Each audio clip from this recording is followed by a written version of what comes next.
Welcome to my channel. Easy engineering இல்லத்தரசியில் ஏற்கனவே digital electronics அப்படின்ற சப்ஜெக்டாக கவர் பண்ணிட்டு வரோம் as per Anna university syllabus. So சைமல்டேனியஸாக சர்க்யூட் தியரி அப்படின்ற சப்ஜெக்டையும் நம்ம ஆரம்பிக்கலாம். இது கம்ப்ளீட்டாக ப்ராப்ளம் ஓரியன்ட் பேப்பர் தான். எக்ஸாமினேஷனில் மோஸ்ட்டாக ப்ராப்ளம்ஸ் தான் வந்து கேட்பாங்க. சிலபஸ் படி பேசிக் சர்க்யூட் அனாலிசிஸ் அப்படிங்கிறது தான் யூனிட் 1ல் கொடுத்துருக்காங்க. ஸோ டாபிக் வைஸ் நம்ம வந்து கவர் பண்ணுறதுக்கு முன்னாடி ஒரு சில பேசிக்கான விஷயத்தை இந்த வீடியோவில் பார்க்கலாம். வாங்க வீடியோக்குள்ளே போகலாம்.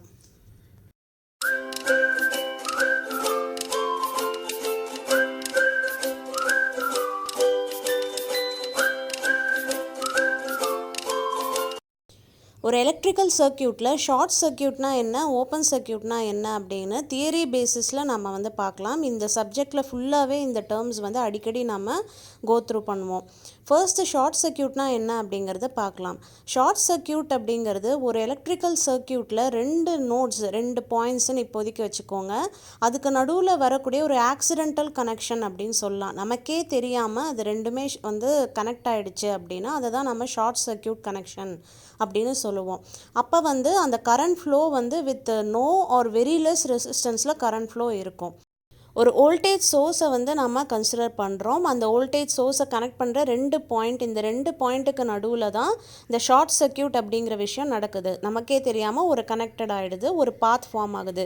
இந்த பாத்தில் ரெசிஸ்டன்ஸ் வந்து 0, ஏன்னா அது எந்த தடையுமே இல்லை. அப்போ கரண்ட் வந்து டெஃபினட்டாக இன்ஃபினிட்டியாக இருக்கும். ஐடியல் கேஸில் கரண்ட் இஸ் இன்ஃபைனட். ஆனால் நிஜத்தில் வந்து பார்த்திங்கன்னா அந்த மாதிரி சாத்தியம் கிடையாது. Practically it is impossible. So I is equal to V/0 பொழுது தான் I இன்ஃபைனட் அப்படின்னு ஆகுது உங்களுக்கு. இப்போ ப்ராக்டிக்கலாக பார்த்தோம் அப்படின்னா ஒரு வோல்டேஜ் சோர்ஸ் நம்ம எடுத்துக்கிறோம். ஒரு 50 வோல்ட் சப்ளை நம்ம வந்து கொடுக்குறோம். ஒரு ரெசிஸ்டன்ஸ் வந்து கனெக்ட் பண்ணியிருக்கோம்.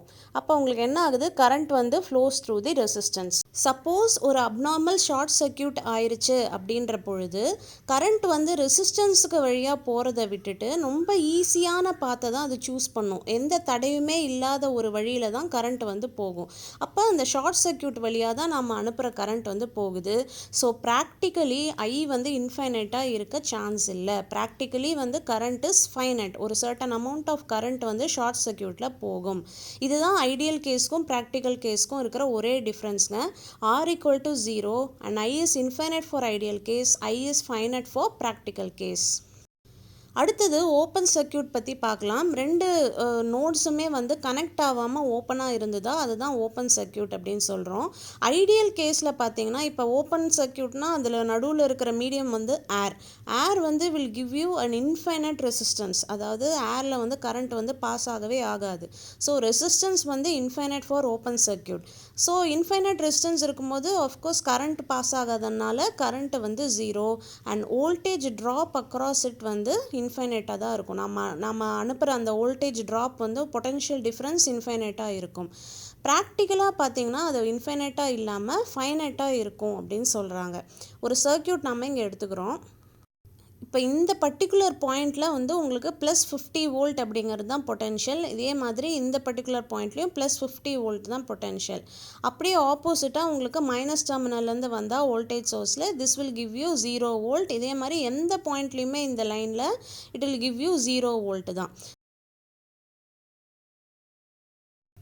ஸோ பாசிட்டிவ் பொட்டென்ஷியல் 50 வோல்ட்டுங்க, நெகட்டிவ் பொட்டென்ஷியலில் 0 வோல்ட். ஸோ 50 - 0 50 வோல்ட் அப்படிங்கிறது தான் பொட்டென்ஷியல் டிஃப்ரென்ஸ் அக்ராஸ் ரெசிஸ்டர். இப்போ வந்து பொட்டென்ஷியல் டிஃப்ரென்ஸ் இஸ் 50 வோல்ட். அதே மாதிரி தான் இப்போ எண்ட் டு எண்ட் ஓப்பன் சர்க்யூட்லேயுமே வந்து உங்களுக்கு அந்த பாசிட்டிவ் பொட்டென்ஷியல் வந்து 50 volt, negative potential 0. So potential difference across அந்த ஓப்பன் சர்க்யூட் வந்து உங்களுக்கு 50 வோல்ட் அப்படிங்கிறது தான் potential difference. So it is finite. So open circuit and short circuit அப்படிங்கிறதுக்கு கிளியராக ஒரு வியூ நமக்கு கிடச்சிருச்சு. அடுத்தது வோல்டேஜ் சோர்ஸ்னால் என்ன, கரண்ட் சோர்ஸ்னால் என்ன அப்படிங்கிறத பார்க்கலாம். Voltage source is a passive two-terminal device which gives voltage. Voltage கொடுக்கிற ஒரு two-terminal passive device தான் voltage source. ஏன் passive device அப்படின்னு சொல்கிறோன்னா இந்த வோல்டேஜை வந்து இது ஜென்ரேட் பண்ணாது, இன்ஸ்டெட் ரிலீஸ் மட்டும்தான் பண்ணும். So it is a passive two-terminal device. First ideal கேஸை பார்க்கலாம். ஐடியல் கேஸில் ஜீரோ இன்டர்னல் ரெசிஸ்டன்ஸ் இருக்கும். இன்டர்னல் ரெசிஸ்டன்ஸ் வந்து வோல்டேஜ் சோர்ஸுக்கு ஜீரோ. அப்போ வந்து வோல்டேஜ் வந்து அது வந்து கொடுக்கும் which does not depend upon the current given by the source. So கரண்ட்டை டிபெண்டே பண்ணாமல் அதே மாதிரி இன்டர்னல் ரெசிஸ்டன்ஸும் ஜீரோவாக இருக்கும் பட்சத்தில் அது ஒரு ஐடியல் வோல்டேஜ் சோர்ஸ் அப்படின்னு சொல்கிறோம். ஐடியல் வோல்டேஜ் சோர்ஸ் அப்போ உங்களுக்கு எண்ட் டு எண்ட் கிடைக்கிற வோல்டேஜ் வந்து will be equal to that of the supply voltage. ஏன்னா அது கரண்ட்டை வந்து டிபெண்டே பண்ணாது அப்படின்னு நான் சொன்னேன் இல்லைங்களா. ஸோ எண்ட் டு எண்ட் நமக்கு கிடைக்கிற voltage will be equal to the supply voltage. வோல்டேஜையும் கரண்ட்டையும் கிராஃபிக்கலாக ரெப்ரசன்ட் பண்ணி பார்க்கும்போது கரண்ட் வேரி ஆனாலுமே வோல்டேஜ் வந்து VS that is supply voltage வந்து is equal to the voltage நமக்கு கிடைச்ச அவுட்புட் வோல்டேஜ் வி அப்படின்னு சொல்லலாம். ப்ராக்டிக்கலாக வந்து இன்டர்னல் ரெசிஸ்டன்ஸ் அப்படிங்கிறது ஜீரோவாக இருக்க வாய்ப்பில்லை. It has internal resistance. எல்லா வோல்டேஜ் சோர்ஸுமே இன்டர்னல் ரெசிஸ்டன்ஸ் இருக்கும்.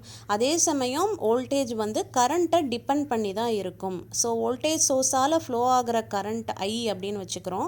அதை டிபெண்ட் பண்ணி தான் இருக்கும். இப்போ பார்த்தீங்கன்னா இந்த வோல்டேஜால் ரெசிஸ்டன்ஸில் ப்ளஸ் மைனஸ் நம்ம மார்க் பண்ணிட்டோம். ஸோ ஒரு க்ளோஸ்டு பாத்தில் sum of the voltages is equal to zero. அப்படி பார்த்தோன்னா வோல்டேஜ் சோர்ஸ்லேருந்து ஆரம்பிக்கலாம். மைனஸ் டு ப்ளஸ் என்றைக்குமே plus. So plus VS and again வந்து ப்ளஸ் டு மைனஸ் போகுது. ஆர்எஸ் வழியாக வரக்கூடிய voltage IRS and then again plus to minus so minus V. So நமக்கு கடைசியாக output voltage V is equal to VS minus IRS அப்படின்னு நமக்கு கிடைக்குது. It is very clear that அது ஐயை டிபெண்ட் பண்ணி இருக்குது. தட் இஸ் ஐ டிக்ரீஸ் ஆகும் பொழுது V is increasing.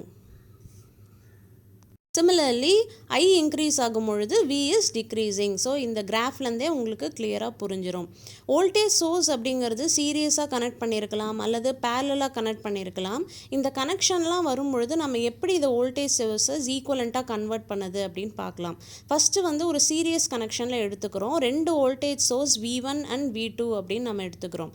Same condition தான் அப்ளை பண்ணுறோம். Minus to plus is always plus தான். Plus V2 again minus to plus தான் நம்ம எடுக்கிறோம். So plus V1 minus V, ஏன்னா ப்ளஸ்லேருந்து மைனஸ் வரைக்கும் வருது. So minus V equal to zero. இப்போ V கால்குலேட் பண்ணோன்னா is V1 plus V2. So ஈக்குவலண்ட்டாக வந்து ரெண்டையும் ப்ளஸ் பண்ணி நம்ம எழுதிக்கலாம். ஒரே வோல்டேஜ் சோர்ஸை V1 ப்ளஸ் V2 அப்படின்னு நம்ம எழுதிக்கலாம். ஆனால் சைன் மாறி இருந்தது அப்படின்னு வச்சுக்கோங்க. தட் இஸ் இன்வெர்ட்டடாக கனெக்ட் பண்ணியிருக்கோம். இங்கே V2 பார்த்தீங்கன்னா இன்வெர்ட்டடாக கனெக்ட் பண்ணியிருக்கோம். அப்படி உங்களுக்கு பார்த்து கால்குலேட் பண்ணும்போது பாருங்கள், minus V2 plus V1 minus V equal to zero. Then again Vயை நமக்கு கிடைக்கும் பொழுது V1 மைனஸ் V2 அப்படின்னு கிடைக்குது. So this is equal to a voltage source such that ரெண்டு வோல்டேஜுமே மைனஸ் பண்ணணும். V1 மைனஸ் V2 அப்படிங்கிற ஈக்குவலண்ட்டுக்கு நாம் ஒரு வோல்டேஜாக அதை ரீப்ளேஸ் பண்ணிக்கலாம். சைன் மாறி இருக்கிற இடத்துல மட்டும். அடுத்தது பேரலாக கனெக்ட் ஆகிருந்ததுன்னா என்னங்க பண்ணுறது அப்படின்னா, நான் முன்னே சொன்ன மாதிரி எல்லா நோட்லேயுமே உங்களுக்கு அந்த பாசிட்டிவ் பொட்டென்ஷியல் சேமாக தான் இருக்கும். ஏன்னா நடுவில் எந்த ரெசிஸ்டன்ஸுமே உங்களுக்கு இல்லை, நடுவில் எதுவுமே கனெக்ட் ஆகலை. ஸோ பாசிட்டிவ் பாயிண்டில் பாசிட்டிவ் பொட்டென்ஷியல் இருக்கும், நெகட்டிவில் நெகட்டிவ் பொட்டென்ஷியல் தான் இருக்கும். So it is very clear நமக்கு இந்த எல்லா வோல்டேஜுமே சேம் தான். So voltage connected in parallel is a same வோல்டேஜ்னு நம்ம ப்ளஸ் டூலேயே படிச்சிருப்போம். நெக்ஸ்ட்டு கரண்ட் சோர்ஸை பார்க்கலாம். Current source is electronic circuit which delivers கரண்ட்டுங்க. இது வந்து கம்ஸ் அண்டர் ஆக்டிவ் காம்பனண்ட்டு. அது ஏன் அப்படின்னு நான் லேட்டராக உங்களுக்கு ஆக்டிவ் அண்ட் பேசிவ் எலிமெண்ட் எழுதும்போது நான் சொல்கிறேன். கரண்ட் சோர்ஸ் ஐடியல் கேஸில் பார்த்தீங்கன்னா இன்ஃபைனட் இன்டர்னல் ரெசிஸ்டன்ஸ் இருக்கும். ஐடியலாக இன்டர்னல் வந்து ரெசிஸ்டன்ஸ் இன்ஃபைனட்டாக இருக்கும் and it does not depends upon the voltage. ஆனால் ஐடியல் கேஸ் பாசிபிலிட்டி கிடையாது. ப்ராக்டிக்கலாக நம்ம இப்போ ஒரு சர்க்யூட் எடுக்கிறோம். இப்போ நம்ம கொடுக்குற கரண்ட் சோர்ஸ்லேருந்து வரக்கூடிய கரண்ட் வந்து ஐஎஸ். இந்த நோடில் ரெண்டாக பிரியுது, I1 அண்ட் ஐஆ ரெண்டாக பிரிஞ்சிருது. ஸோ அப்போ நமக்கு கிடைக்கிற அவுட்புட் வோல்டேஜ் ஐயை நம்ம எப்படி எழுதலாம்? IS minus I1. ஸோ வரக்கூடிய ஐஎஸ்ஸை வந்து பிரிஞ்சு போனதுனால ஐஎஸ் மைனஸ் I1 அப்படிங்கிறது தான் வந்து ஃபைனலாக நமக்கு கிடைக்கக்கூடிய கரண்ட். ஐடியல் கேஸில் current source does not depends upon the voltage. ஆனால் ப்ராக்டிக்கலாக depends upon the voltage. I1 current, அதாவது ஆர்எஸ் வழியாக போகக்கூடிய I1 கரண்ட்டை நம்மளால் கண்டுபிடிக்க முடியும். I1 is equal to V by RS. So ப்ராக்டிக்கலாக பார்த்தோம்னா அந்த வீல வந்து டிபெண்ட் ஆகி தான் ஐ வந்து இருக்குது. ஸோ கரண்ட் வந்து டிபெண்ட்ஸ் அப்பான் தி வோல்டேஜ். இந்த current practically depends upon the voltage.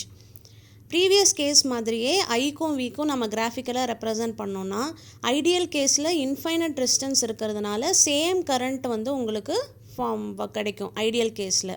But practically depends upon the voltage அப்படிங்கிறதுனால வோல்டேஜ் இன்க்ரீஸ் ஆக ஆக கரண்ட் வந்து டிக்ரீஸ் ஆகும். ஸோ வோல்டேஜ் சோர்ஸை பொறுத்த வரைக்கும் மைனஸ் டு ப்ளஸ் தான் உங்களுக்கு கரண்ட் ஃப்ளோ இருக்கும். அந்த கரண்ட் சோர்ஸை பொறுத்த வரைக்கும் இந்த மாதிரி ஒரு ஆரோ மார்க் கொடுத்துருப்பாங்க. That will indicate the flow of current. So மேலே பாயிண்ட் அவுட் பண்ணியிருந்தால் மேலே ஃப்ளோ இருக்கும், கீழே இருந்ததுன்னா கீழ் டைரெக்ஷனில் ஃப்ளோ இருக்கும். ரெண்டு கரண்ட் சோர்ஸை சீரியஸாக கனெக்ட் பண்ணியிருக்காங்க அப்படின்னா சேம் கரண்ட் தாங்க ஃப்ளோ ஆகும். இதில் தனியாக ஒரு 10 ஆம்பியர், அதில் தனியாக ஒரு 20 ஆம்பியர்னு ஃப்ளோ ஆகாது. அதே பேரலாக கனெக்ட் பண்ணியிருக்காங்க அப்படின்னா ரெண்டு கரண்ட்டுமே வந்து ஒரு பர்டிகுலர் பாயிண்டில் ஜாயின் ஆகி அப்புறம் ஃபைனலாக உங்களுக்கு கரண்ட் வந்து ஆடப் ஆகி உங்களுக்கு கிடைக்கும். ஸோ இதில் பார்த்தீங்கன்னா பாருங்கள், ரெண்டு சோர்ஸ்லேருந்து வரக்கூடிய கரண்ட் வந்து உங்களுக்கு ஆடப் ஆகி finally I is equal to I1 + I2 அப்படின்னு கிடைக்குது.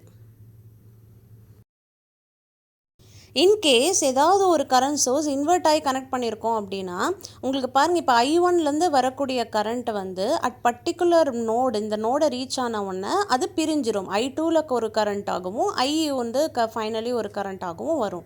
ஸோ ஃபைனலாக நமக்கு I அப்படிங்கிறது எப்படி கிடைக்கும்னா I1 - I2 அப்படின்னு கிடைக்குது.